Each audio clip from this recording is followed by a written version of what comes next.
नमस्कार दोस्तों, आज हम चर्चा करेंगे यूएस इंडो पैसिफिक कमांड के बारे में।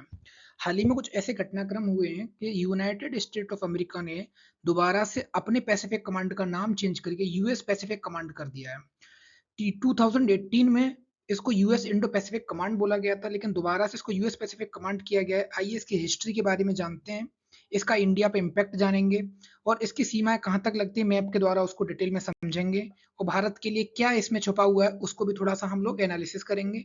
अगर आप चैनल पे नए हैं तो चैनल को सब्सक्राइब करें, शेयर करें और लाइक करें।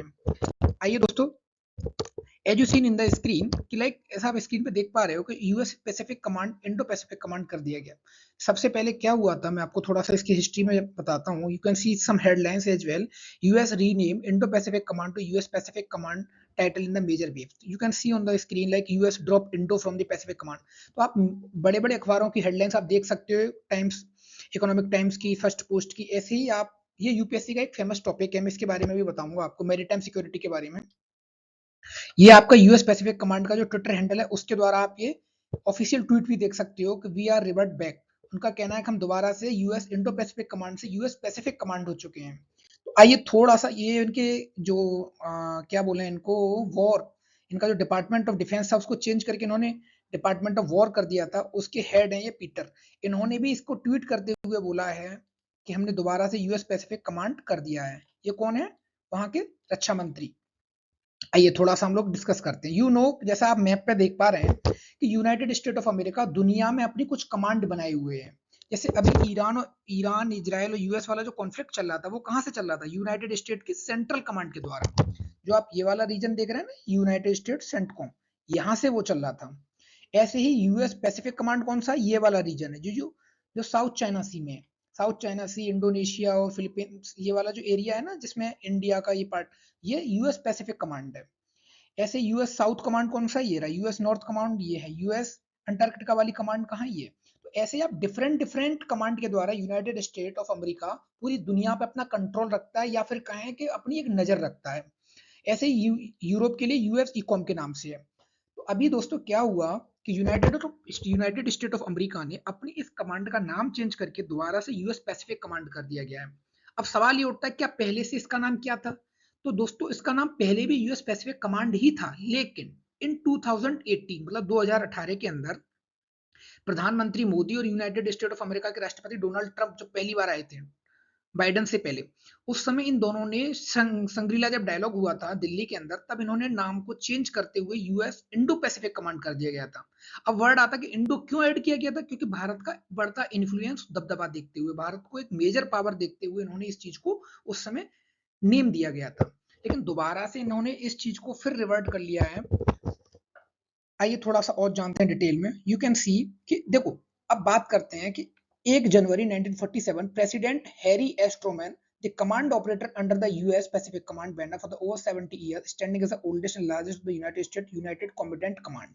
मतलब ये जो कमांड थी 1947 1 जनवरी को इसको यूएस पैसिफिक कमांड बोला गया और तब से इसका नाम यूएस पैसिफिक कमांड ही था। लेकिन इन 2018, जैसा मैंने पहले कहा, संग्रीला डायलॉग के दौरान यूएस के राष्ट्रपति डोनाल्ड ट्रंप और भारत के प्रधानमंत्री नरेंद्र मोदी, दोनों लोगों ने मिलकर इसका नाम यूएस इंडो पैसिफिक कमांड कर लिया।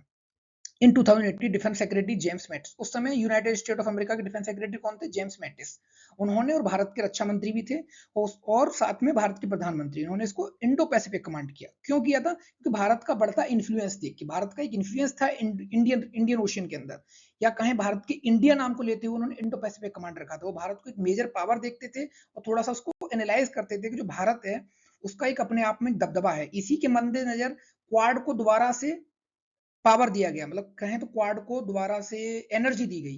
क्वाड, लेकिन अभी जो टेरिफ और ये सब होने के कारण क्वाड दोबारा से ठंडे बस्ती में चला गया है। बैकग्राउंड मैंने ऑलरेडी आपको बताया कि वहां के जो रक्षा मंत्री थे जेम्स मैटिस, उन्होंने इसको पहले रीनेम किया था 2018 में, लेकिन दोबारा से इन्होंने फिर क्या कर दिया, इंडो पैसिफिक कमांड के यूएस पैसिफिक कमांड। अब देखो यूएस पैसिफिक कमांड है कहां तक? Japan, USA Pacific command, Australia, Indonesia, Indian ocean, इतने बड़े इस भू क्षेत्र को ये इंडो पैसिफिक कमांड कंट्रोल करता है।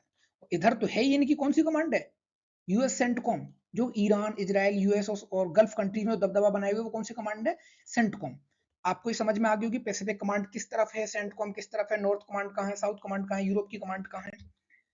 अच्छा, इसको रीनेम क्यों किया गया था? मैंने जैसे पहले ही बोला, recognise Indian and Pacific ocean connectivity. Bharat को रिकॉग्नाइज किया गया था, एक्नॉलेज इंडियन रोल, भारत के रोल को एक्नॉलेज किया गया, भारत की मैरीटाइम सिक्योरिटी को एक्नॉलेज किया गया, भारत की बढ़ती नेवल पावर को उन्होंने एक्नॉलेज किया।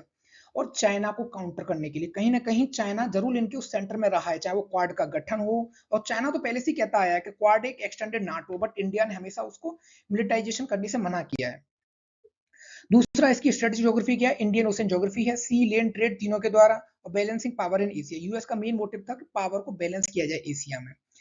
अब हम बात करें इंपैक्ट ऑफ इंडिया, पहला स्ट्रेटेजिक रिकॉग्निशन मिला था 2018 में, स्ट्रॉन्ग डिफेंस कॉपरेशन था, यूएस और इंडिया के बीच में स्ट्रेटेजिक अलायंस हुआ था, और मोर मैरीटाइम एंगेजमेंट था। मैंने ऑलरेडी बताया कि Indo Pacific division MEA act policy के तहत इसका नाम इंडो पैसिफिक कमांड किया गया था।